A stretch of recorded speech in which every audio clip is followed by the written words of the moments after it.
नमस्कार दोस्तों। जन स्वराज पदयात्रा जो प्रशांत किशोर जी पूरे बिहार में चल रहे हैं, उसका वीडियो मेरे चैनल के माध्यम से डाला जाएगा।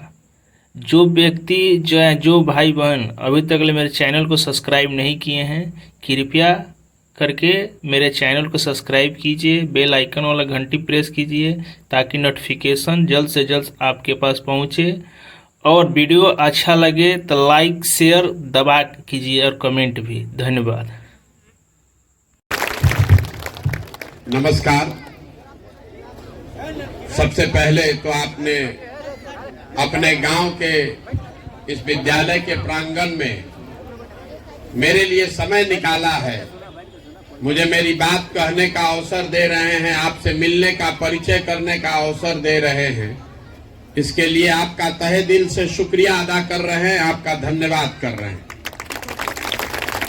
मेरा नाम है प्रशांत किशोर और जैसा कि बहन बता रही थी, हम कोई नेता नहीं हैं, हम नेता के लड़के भी नहीं हैं, हम तो साधारण परिवार के लड़के हैं। हमारे दादा मजदूर थे, बैलगाड़ी चलाते थे, बाबूजी सरकारी डॉक्टर थे, यहीं के सरकारी विद्यालय से पढ़कर निकले। माता पिता का आशीर्वाद है, ऊपर वाले की कृपा है, जीवन में कुछ हासिल करने का अवसर मिला है। अब तय किए हैं कि अगर भगवान ने हमको कुछ शक्ति बुद्धि दी है तो बिहार को, जिस मिट्टी में हमारा जन्म हुआ, इस जगह के लोगों की जिंदगी को सुधारने के लिए कोई प्रयास करें। आपसे हम वोट मांगने नहीं आए। ये जो पूरा अभियान है, ये वोट मांगने का अभियान नहीं है, ये आपको ये बताने का अभियान है कि जिस चाल गरीबी बदहाली में आप पिछले 40-50 साल से फंसे हैं, इससे आप बाहर कैसे निकल सकते हैं। इसको सुनिए, समझिए, ठीक लगे तो अपनाइए और नहीं ठीक लगे तो भी कोई आपसे मलाल नहीं है। आप जितने नेताओं का भाषण सुनते हैं, जो नेता आता है कहता है कि हम बिल्कुल ठीक हैं, हम बहुत काम कर रहे हैं, हम पर भरोसा कीजिए, हमको वोट दीजिए, हम आपका जीवन सुधार देंगे। जो उसका विरोधी है वो कह रहा है कि जो नेता सत्ता में हो कामें नहीं कर रहा है। आप भी इसी चक्कर में पड़े हुए, दिन रात आप यही बात कर रहे हैं कि कौन नेता अच्छा है, कौन नेता खराब है। तो हम बिल्कुल आपको उल्टी बात समझा रहे हैं। आप मान लीजिए कि सारे नेता बहुत अच्छे हैं, इसमें काहे दिमाग खपा रहे हैं कि कौन नेता अच्छा कौन खराब। मान लीजिए कि सब कोई बहुत अच्छा है। मान लीजिए कि कांग्रेस का जो यहाँ समर्थक है कहता है हम लोग बहुत काम किए, तो हम लोग भी मान ले भैया कि 40 वर्ष कांग्रेस का राज था, बिहार में बहुत काम हुआ। यहाँ पर लालू जी के समर्थक भी होंगे, तो आपका दावा है कि भैया जो हमारा राज था लालू जी का, उसमें गरीबों को, पिछड़ों को आवाज मिल गई। इस बात को भी मान लिया जाए। यहाँ नीतीश जी भाजपा के भी समर्थक हैं, वो बता रहे हैं कि नीतीश जी ने बिहार में बहुत सुशासन कर दिया। मोदी जी तो देश को सुधार दिए हैं, मोदी जी के समर्थकों के नजर में। तो इस विवाद में मत पड़िए कि किसने अच्छा किया किसने खराब किया। हम आपको सिखा रहे हैं, आप कहिए कि सब ने अच्छा किया। जिसने जो किया और करने का दावा कर रहा है, सबको सही मान लीजिए। लेकिन अगर सबके बात को सही मान भी ले तो भी बिहार आज देश का सबसे गरीब, सबसे पिछड़ा, सबसे ज्यादा अशिक्षित, सबसे ज्यादा भूखमरी और बेरोजगारी वाला राज्य है। इसको तो कोई इनकार नहीं कर सकता है। तो काहे दिमाग लगा रहे हैं कि भाजपा ज्यादा खराब है कि लालू खराब है। आपको दिमाग ये लगाना है कि जिस परिस्थिति में हम लोग पड़े हैं, इससे आगे निकलेंगे कैसे। जब तक आपको वो नहीं पता चलेगा तो जिस किसी को भी आप वोट दीजिएगा, आपका जीवन नहीं सुधरेगा। रोग का कारण समझ में नहीं आएगा तो रोग का इलाज होगा कैसे। आप पहले समझिए, आपको लग रहा है कि बिहार में भ्रष्टाचार बहुत है इसलिए आप गरीब हैं, तो किस राज्य में भ्रष्टाचार नहीं है? सब राज्य में भ्रष्टाचार है। जो नेता यहाँ गलती कर रहा है, ठगी कर रहा है, झूठ बोल रहा है, तो दूसरे जगह का नेता भी यही कर रहा है। फिर भी दूसरे राज्यों में स्थिति बिहार से बहुत अच्छी है। बिहार सबसे पीछे है। क्यों हम लोग पीछे हैं, इसको समझिए। देखिए, दुनिया में जितने विद्वान हैं उन्होंने बताया गरीबी से निकलने के 3 मार्ग, 3 ही रास्ता है गरीबी से निकलने का। पहला रास्ता है पढ़ाई। अगर आपका बाल बच्चा पढ़ लिख जाए बढ़िया, तो पढ़ लिख के नौकरी करके अपना जीवन सुधार सकता है। दूसरा रास्ता है खेती, जमीन। अगर आपके पास पढ़ाई नहीं है, जमीन है, तो खेती किसानी करके भी आप अपना जीवन सुधार सकते हैं। और तीसरा रास्ता है पैसा, पूंजी। अगर आप पढ़े लिखे नहीं हैं, जमीन नहीं है, लेकिन अगर पैसा हो तो दुकानदारी, व्यापार, उद्योग करके अपना जीवन सुधार सकते हैं। यही 3 रास्ता है जीवन सुधारने का। आप ध्यान से देखिएगा तो बिहार में ज्यादातर लोगों के लिए ये 3 में तीनों दरवाजा बंद है। यहाँ जितने लोग रहते हैं, आपके बच्चों के पढ़ने की सुविधा ही नहीं है। गरीब का बच्चा तो पढ़ने जा रहा है तो पढ़ाई हो ही नहीं रहा है, वो खिचड़ी खा के घरे आ रहा है। और आप में से जो लोग अपने बच्चों को प्राइवेट में पढ़ा रहे हैं, आपको लग रहा है कि हमको इससे क्या मतलब है, तो आपके लिए बता रहे हैं। आपका बच्चा प्राइवेट स्कूल में पढ़ सकता है, लेकिन कॉलेज तो उसको सरकारी में ही जाना है। और सरकारी कॉलेज में भी पढ़ाई नहीं हो रहा है। कॉलेज में गया, नाम लिखाया, परीक्षा दिया, चोरी वोरी करके 5 वर्ष में डिग्री लेके चला आया। तो पढ़ाई ना स्कूल में हो रहा है ना कॉलेज में हो रहा है। स्कूल में खिचड़ी बटा रहा है, कॉलेज में डिग्री बटा रहा है, पढ़ाई कहीं नहीं हो रहा है। तो जब आपके बच्चे पढ़ेंगे ही नहीं, तो मजदूर नहीं बनेंगे तो डॉक्टर, इंजीनियर, कलेक्टर बनेंगे। इतना बात तो आपको समझ में आना चाहिए। ऐसा नहीं है कि बिहार में पढ़ाई के ऊपर खर्चा नहीं हो रहा है। इस गरीब बिहार में, इसको याद रखिएगा आगे के लिए, इस गरीब बिहार में हर साल आपका हमारा 40,000 करोड़ रुपया, 40,000 करोड़ रुपया खर्च हो रहा है बच्चों के पढ़ाने पर।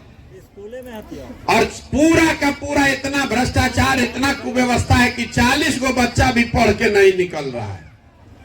तो पढ़ाई की सुविधा यहाँ है ये नहीं है। दूसरा रास्ता आपको बताया, जमीन। अगर मान लीजिए पढ़ाई नहीं, जमीन से काहे नहीं लोग सुधर रहे हैं, खेती करके क्यों नहीं सुधर रहा है किसान।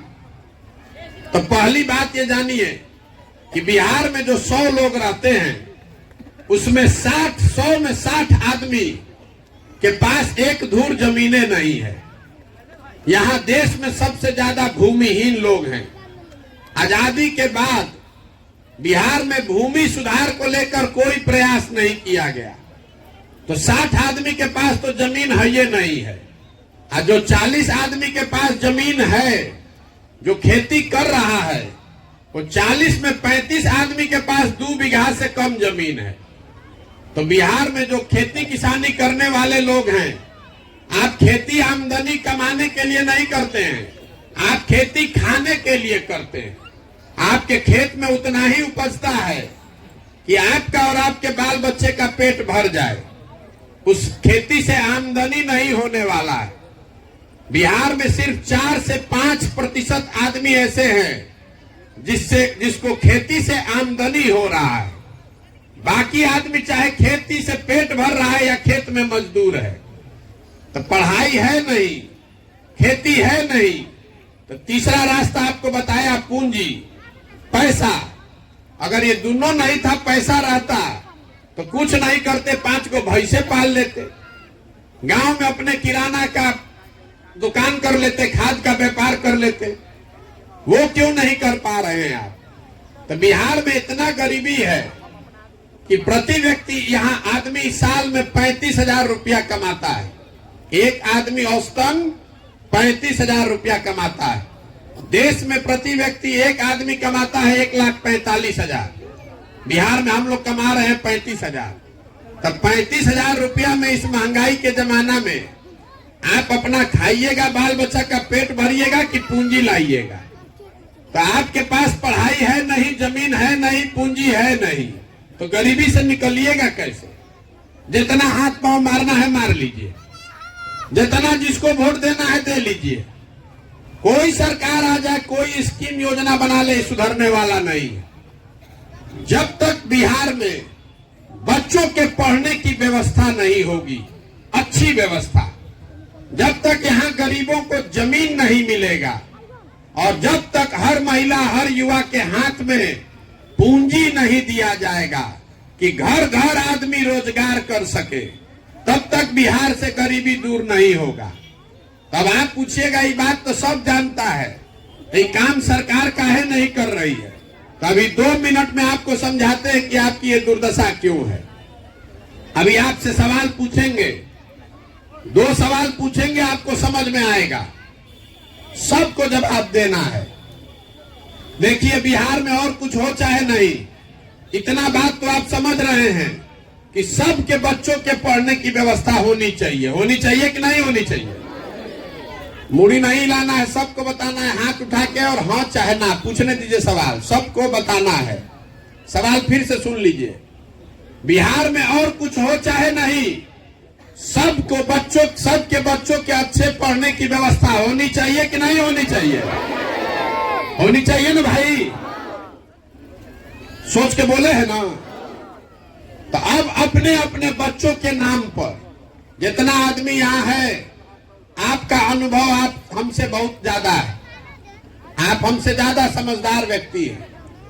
अभी आपने कहा कि सबके बच्चों के पढ़ने की व्यवस्था होनी चाहिए, तो अब अपने अपने बच्चों के नाम पर एक बार ईमानदारी से बताइए कि आप में से किसने अपने जीवन में अपने बच्चों के पढ़ाई के लिए वोट दिया? बताइए, कोई दिया है भाई? तो यही आपके दुर्दशा का कारण है। आपको नेता का क्या जरूरत है? अभी आपने 5 मिनट में बताया कि आपको मालूम है, आपको एक स्वयं से मालूम है कि आपके बच्चों के अगर पढ़ने की अच्छी व्यवस्था हो जाए तो आपका जीवन सुधर सकता है, लेकिन आप पढ़ाई के लिए वोट नहीं करते।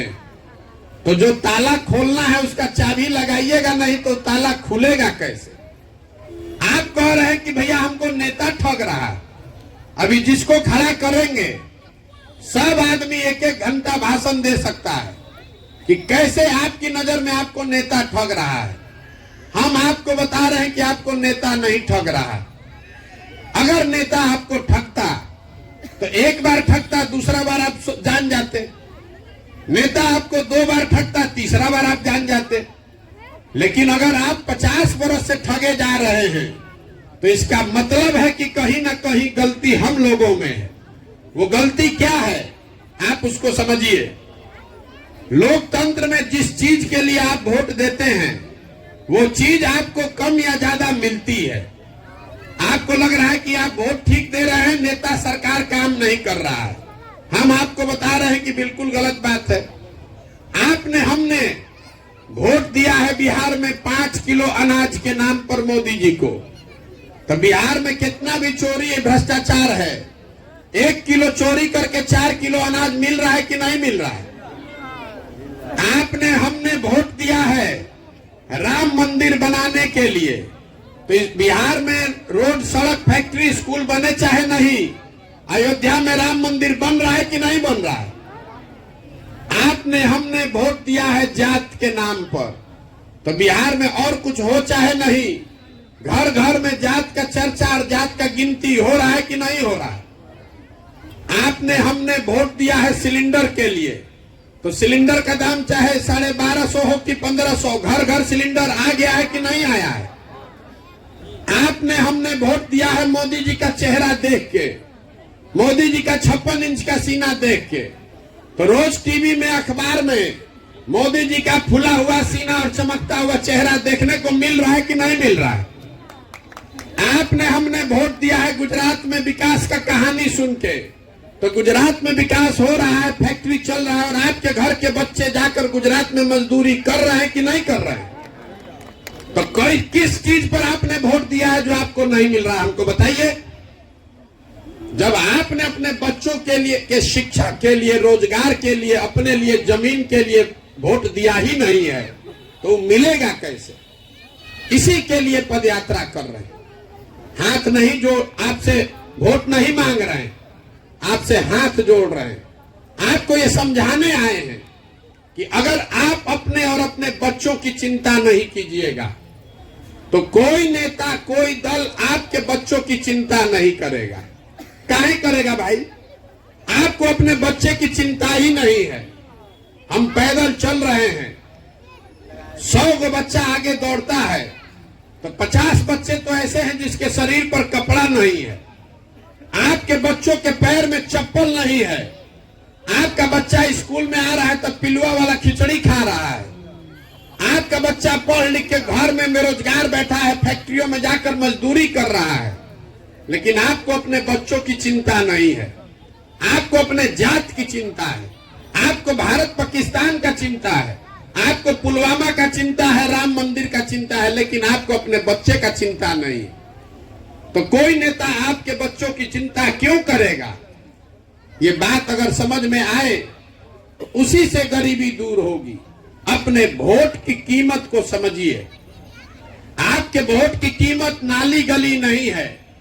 आपके वोट की कीमत 5 किलो अनाज नहीं है। आपके वोट की कीमत है आपके बच्चों का भविष्य। अगर आप अपने बच्चों के शिक्षा और रोजगार के लिए वोट नहीं दीजिएगा तो जीवन में कभी ये सुधार नहीं हो सकता है। लोग बता रहा है कि प्रशांत किशोर बहुत होशियार हैं, ये सुधार देंगे बिहार। हम आपको बता रहे हैं जो आता है यही कहता है कि हमको वोट दीजिए, हम सुधार देंगे। मैं आपको बता रहा हूं, एक प्रशांत किशोर को छोड़िए, अगर 10 प्रशांत किशोर आ जाए तब भी बिहार नहीं सुधर सकता है। जब तक आप नहीं सुधरिएगा, जब तक आप नहीं खड़े होइएगा, तब तक कोई नहीं बिहार को सुधार सकता है। 2014 में मोदी जी का नाम सुने थे ना, कितना हल्ला हुआ कि मोदी जी आएंगे तभी सब सुधर जाएगा। अब जितना यहां मोदी जी का भक्त लोग है, जितना लोग मोदी जी को वोट दिया है, हम आपसे बहस नहीं करना चाहते हैं कि मोदी जी के आने से विकास हुआ कि नहीं हुआ। मोदी जी के आने से विकास हुआ कि नहीं उसको छोड़ दीजिए। मोदी जी के आने से बिहार का भला हुआ कि नहीं इसको भी छोड़ दीजिए। सिलेंडर डीजल पेट्रोल का दाम का बात भी छोड़ दीजिए। 9 बरस से मोदी जी प्रधानमंत्री हैं। 9 बरस से मोदी जी प्रधानमंत्री हैं और बिहार के विकास के लिए अगर मोदी जी ने एक बैठक किया हो 9 बरस में, आप हमको उसका खबर प्रमाण दिखा दीजिए और हम आपके आश्वस्त कर रहे हैं आपको कि हम कल से मोदी जी का झंडा लेने को तैयार हैं। 9 बरस में मोदी जी ने बिहार के विकास के लिए एक बैठक तक नहीं किया, लेकिन हम और आप उछल उछल कर कमल पर वोट दे रहे हैं। तो आपके बच्चे गुजरात में मजदूर नहीं बनेंगे तो गुजरात में जाके फैक्ट्री का मालिक बनेगा। गलती मोदी जी की नहीं है, लालू नीतीश की नहीं है, गलती आपकी हमारी है। हमको आपको अपने बच्चों की चिंता नहीं है, इसीलिए ये प्रयास कर रहे हैं। आपको समझा रहे हैं कि आप खड़े होइए, अपने बच्चों के लिए खड़े होइए। आप कह रहे हैं कि आपके पास विकल्प नहीं है। अगर विकल्प नहीं है तो विकल्प बनाइए। कौन विकल्प बनाएगा? इंग्लैंड से आदमी आएगा विकल्प बनाने। आपसे पूछ रहे हैं कि विकल्प क्यों नहीं बना रहे हैं, तो आप कहते हैं कि पैसा नहीं है, जाति बल, बाहुबल का हमारे पास तोड़ नहीं है। तो हम आपको आश्वस्त कर रहे हैं, जाति की चिंता मत कीजिए, बाहुबल, धन बल का, संसाधन व्यवस्था का चिंता मत कीजिए। वो चिंता अपने भाई, अपने बेटे प्रशांत किशोर पर छोड़िए। हम आपके साथ खड़े हैं, आप अपने बच्चों के लिए खड़े होइए। हम आपके पीछे अपनी ताकत लगाएंगे। जो हमको जानता है उसको मालूम है कि प्रशांत किशोर को और कुछ आए चाहे नहीं, उसको चुनाव लड़ाने आता है। 10 वर्ष में हमने जिसका भी हाथ पकड़ा है वो चुनाव नहीं हारा है। इस बार संकल्प लेकर आए हैं, किसी नेता का नहीं, दल का नहीं, आपका बिहार की जनता का हाथ पकड़े हैं और पूरी तरीके से संकल्पित हैं। जिसको भी समाज अपने बीच से चुनकर निकालेगा, गरीब हो, अमीर हो, अगड़ा हो, पिछड़ा हो, हिंदू हो, मुसलमान हो, जिसको भी समाज अपने बीच से चुनकर निकालेगा, उसी के पीछे जन सुराज की मेरी पूरी ताकत, शक्ति, पैसा, बुद्धि सब लगाएंगे और आपके सहयोग से उसको जिता कर लाएंगे। तभी न बनेगा जनता की सरकार। इसका नाम क्या है? जन सुराज। सुराज मतलब सुंदर राज। किसका सुंदर राज? आपने सबका राज बनाकर देख लिया। कांग्रेस का बनाया, मोदी, लालू, नीतीश सबका बना लिया। आपका जीवन नहीं सुधरा। अगर प्रशांत किशोर का राज बनाइएगा तब भी नहीं सुधरेगा। अपना राज बनाइए, जनता का राज बनाइए, तब सुधार होगा। यही संकल्प लेकर चले हैं। तो आप बताइए कि प्रयास होना चाहिए कि नहीं होना चाहिए? प्रयास होना चाहिए कि नहीं होना चाहिए? तो आपसे हम वोट नहीं मांग रहे हैं, चंदा किसी से हम लेते नहीं हैं, हम किसी का एक कप चाय भी नहीं पीते। अपना चाय, खिचड़ी, टेंट, तंबू लेकर चल रहे हैं। आज 205 दिन से चल रहे हैं। 5 दिन आपके घर से कोई बाबा धाम जाता है, उसका पैर फूल जाता है। हम 205 दिन से चल रहे हैं, अभी 1.5 बरस और चलेंगे। घर परिवार छोड़ के सुबह से शाम तक क्यों घूम रहे हैं? आपसे हाथ जोड़ रहे हैं, आपसे विनती कर रहे हैं। ये हो रहा है कैसे? ये हो रहा है ऊपर वाले की कृपा से और आपके आशीर्वाद से। अगर आपको लगता है कि जो प्रयास हम कर रहे हैं ये ठीक प्रयास है, ये बिहार के भविष्य के लिए, बिहार के बच्चों के लिए, आपके बच्चों के लिए है, तो आपका वोट नहीं, आपका आशीर्वाद चाहिए, आपका दुआ चाहिए। हाथ उठाकर आशीर्वाद दीजिए। है ना आपका आशीर्वाद? प्रयास हो ना भाई, प्रयास होना चाहिए ना। तो एक बार एक नारा लगाइए। मैं बोलूंगा जय बिहार, आपको बोलना है जय जय बिहार। जय बिहार, जय बिहार, जय बिहार। तो हम नारा क्यों लगवा रहे हैं? बेट 2 मिनट रुक जाइए। नारा आपको क्यों लगवा रहे हैं आप समझिए। नारा इसलिए लगवा रहे हैं कि बिहार के बच्चे, आपके हमारे घर के बच्चे जब बिहार के बाहर जा रहे हैं, कोई पढ़ाई करने जाता है, कोई मजदूरी करने जाता है, तो कहता है बिहारी मतलब बुर्बक, बिहारी मतलब अनपढ़। जिसको मन हुआ वही 2 गाली दे दिया, 2 थप्पड़ मार दिया। बिहार के लोग सब बुर्बक हैं? अरे हम लोग बुर्बक नहीं हैं, यहाँ के नेताओं ने हम लोग को बेवकूफ बना के रखा है। ये वो जमीन है जिसको आपके हमारे पूर्वजों ने, जहां ऐसी व्यवस्था बनाई थी कि पूरे दुनिया से लोग पढ़ने के लिए बिहार आते थे। पूरे भारत की शासन व्यवस्था बिहार से चलती थी। और आज हम लोग का दुर्दशा देखिए। हम लोग की दशा ऐसी है कि हम लोग के बच्चों के पढ़ने के लिए 2-10 हजार रुपए के मजदूरी के लिए दर दर का ठोकर खाना पड़ रहा है। तो एक बार आप संकल्प लीजिए कि अगली बार वोट जात पर नहीं, धर्म पर नहीं, नाली गली पर नहीं, 5 किलो अनाज पर नहीं, भारत पाकिस्तान पर नहीं, अपने बच्चों के पढ़ाई और रोजगार पर दीजिएगा। वोट जिसको देना है दीजिए, लेकिन वोट अपने बच्चों के लिए दीजिए। आप बताइए कि आपको 5 किलो अनाज चाहिए कि रोजगार चाहिए? 5 किलो अनाज चाहिए कि रोजगार चाहिए? आपको अपने बच्चों के लिए पढ़ाई चाहिए कि आपको जात का नेता चाहिए? फिर से सोच के बोलिए, पढ़ाई चाहिए कि जात का नेता चाहिए? तो वोट किस पर पड़ना चाहिए? पढ़ाई पर और रोजगार पर। इतने चीज ध्यान रखिए तो जीवन सुधरेगा। और नहीं अगर मानिएगा तो हमने शुरू में कहा हमको कोई दिक्कत नहीं है। मानिए तो बहुत अच्छा, और नहीं मानिए तो उससे भी अच्छा। लेकिन अगर नहीं मानिएगा और गलत वोट दीजिए, देते रहिएगा, तो लिख कर रखिए आपके बच्चों की हालत आपसे भी ज्यादा बदतर हो जाएगी। कोई नहीं इसको सुधार पाएगा। और अपने बच्चों के भविष्य के लिए आप ही जिम्मेवार होइएगा। ये समझ में आए तो इसको अपनाइए, संकल्प लीजिए। आपने अपने बच्चों को मजदूर बनाने के लिए नहीं पैदा किया है। अपने बच्चों को पढ़ाइए, उनको डॉक्टर, इंजीनियर, कलेक्टर बनाइए। मजदूर बनाकर भारत भर का मजदूरी मत कराइए। यही बताने आए हैं। समझ में आए इसके लिए अच्छा है, नहीं समझ में आए तो और भी बढ़िया है। आप आए, हमारी बात सुने, इसके लिए आपका बहुत बहुत धन्यवाद।